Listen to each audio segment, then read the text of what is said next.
Say and nay nipa be say 10 ejina ho no ma. Emu be 6 and 7 ana omo toilet ana omo private omo bre. Omo toilet betimi achim saa. Obu won so obetim na moja nko a. Mpo se nka o chimpo na nka sebi na nka toilet na eba mpo a ebia na nka ebe ni de. Ba opon chimbi nyina echi no toilet na emba. Eden ya mpo ni constipation eyemtim. Enne ndem no beka ho asem ne ba me na bema. Eti no emre e be di sawe hu komo no na me say obenya wo kire ahwe video ya mane kwese na wiye because ending no contain more educative information there than edema. Ti bo modest benya wo kire ahwe no ahwe kwese na wiye.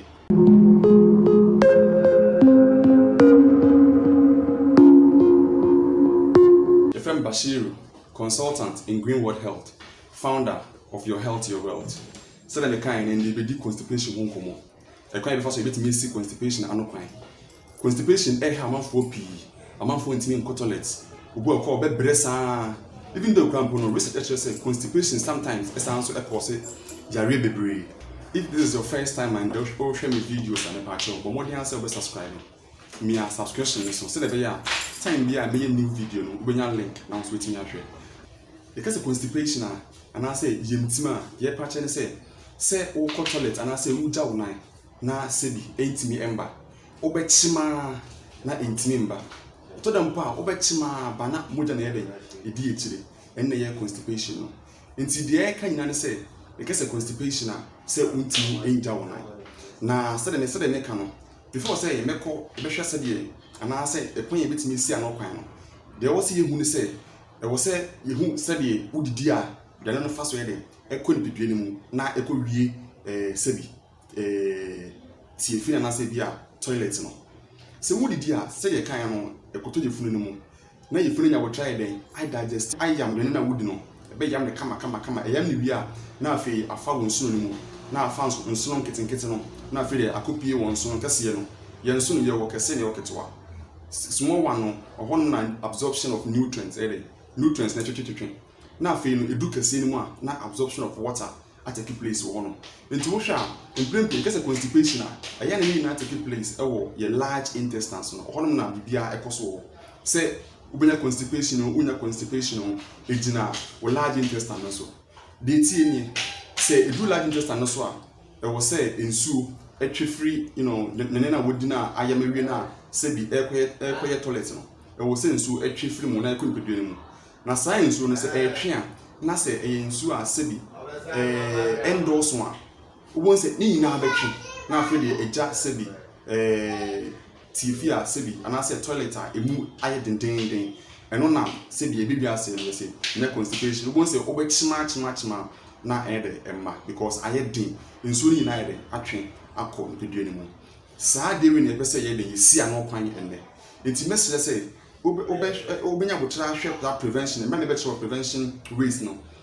But what is about because I'm coming to give you a amount of 5 preventional bit me afaso me use constipation free say who be who need you 5 prevention way put this year myself now the kind of exercise exercise because exercise ya dey a boama constipation free the pediem pa I didn't say exercise once anytime be an say what if akwa research and I said research actually say nipedia ni yefunu no e wo ma on say e undergo some movements ase e yebise yefunu say na eye nti we na eye no eno na eboa den amado na ntimi eyam kama e wo yefunu no say eye antini anko sa process na say e say anafa say ya na eye ntimi nye say ya ngun say na of day no je kotoma ntimi ye de eyam kama e ma na ntimi enko the next process areas no nti yesi oya exercise no eboa my digestion no very effective. A must make it me undergo smooth movement.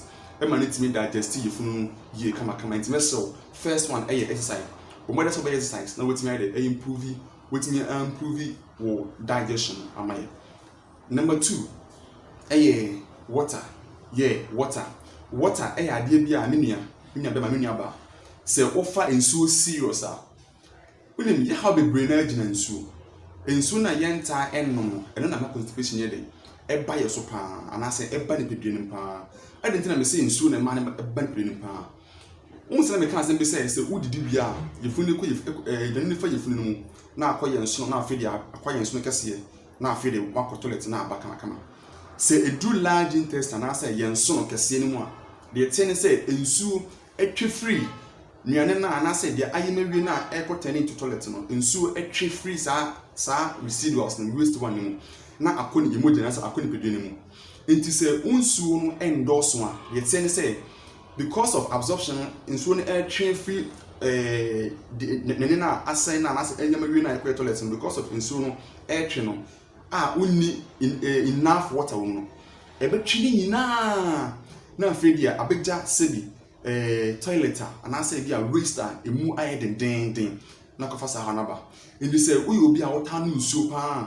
anytime bia eboma yefunu de yefunu mu eye mremre from the stomach na to the small intestine to the large intestine, because in solid dose you still maintain or you still get enough water the large intestine after say absorbing still na kakabede ebeka na ma se bi toilet na ede emu aye soft amaye nti mestre say yemfa nsuo serious ni ntimi emboana constipation in free so once and for all na obeka say a day metime nsuo be sen mpacho a day utimi nsuo be at least 6 glass of water 6 glass of water a day.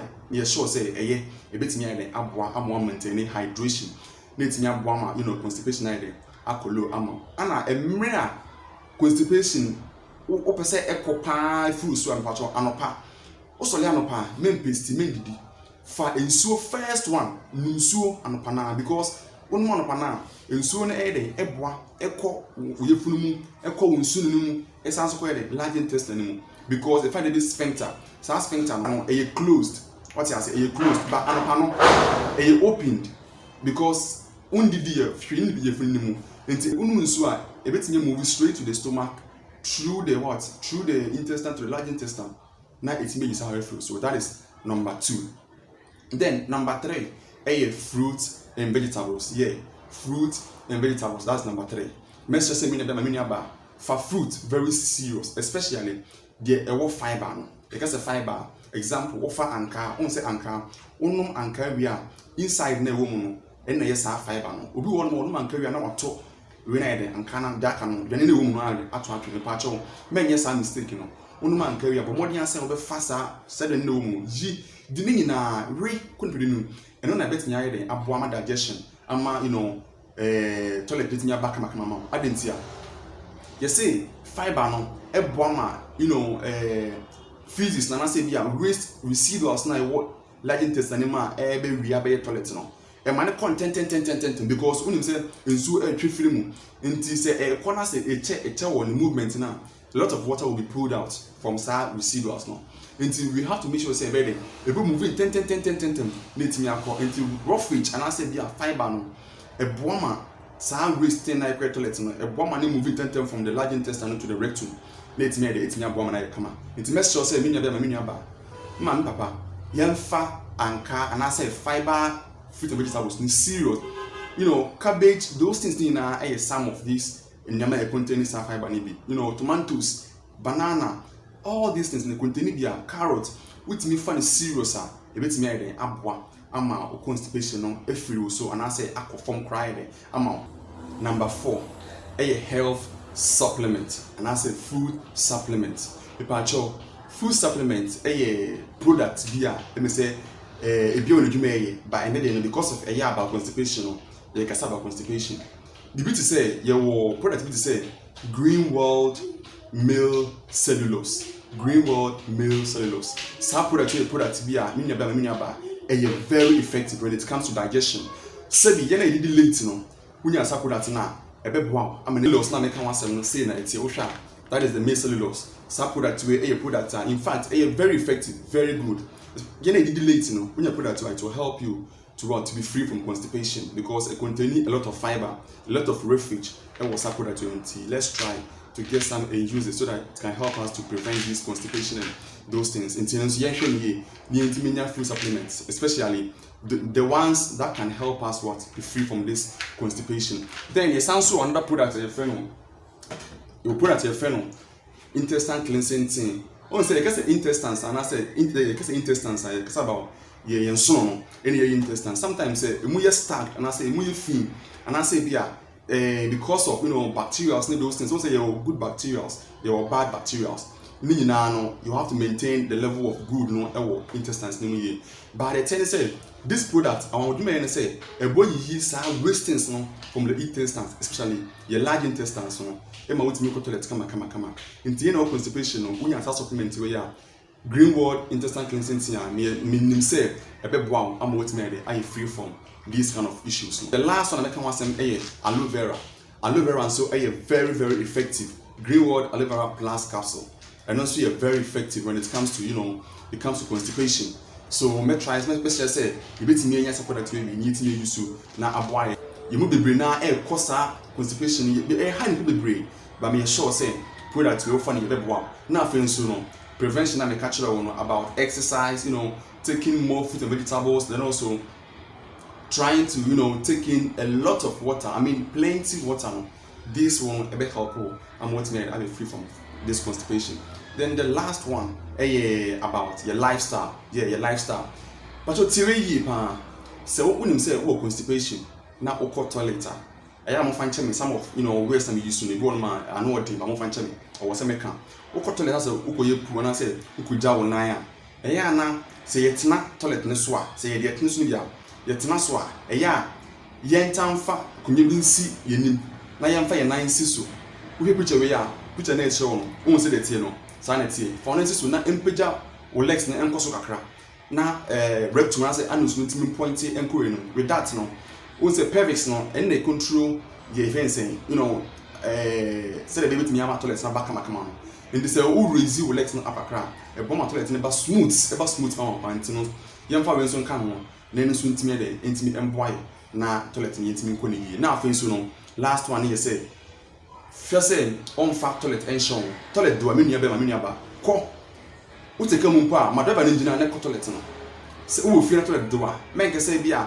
o ya de nti de bi jai do ye bia na toilet no because en na ya de betimi abo e you free sa ha no me na mo how be one man toilet de me be sha me ho sa this in difference my de my toilet but later I realized that was the cause of my issue no nti ne message say me nye sa and I say sa behavior we no so wo mbia try so be you ho free toilet do a bo mo de na toilet say de be ya because aka na wo mu no oyi free wono na foforo de ensanso emra o pile sa be ye den na sanso ai den abe how nti wo hwe sa picture we ya also hwe type of what picture na wo hanam no types of feces on say you go on my ai den you be one ma say bia wo de ni na ene mo so de wo hwe ni me dem asen me be sia no say de kan no if me Bashir consultant in Greenwood Health ope any information about health and patch obetimi ai den leave comment down one me read na ma share contribution because what the mind and I say unhia product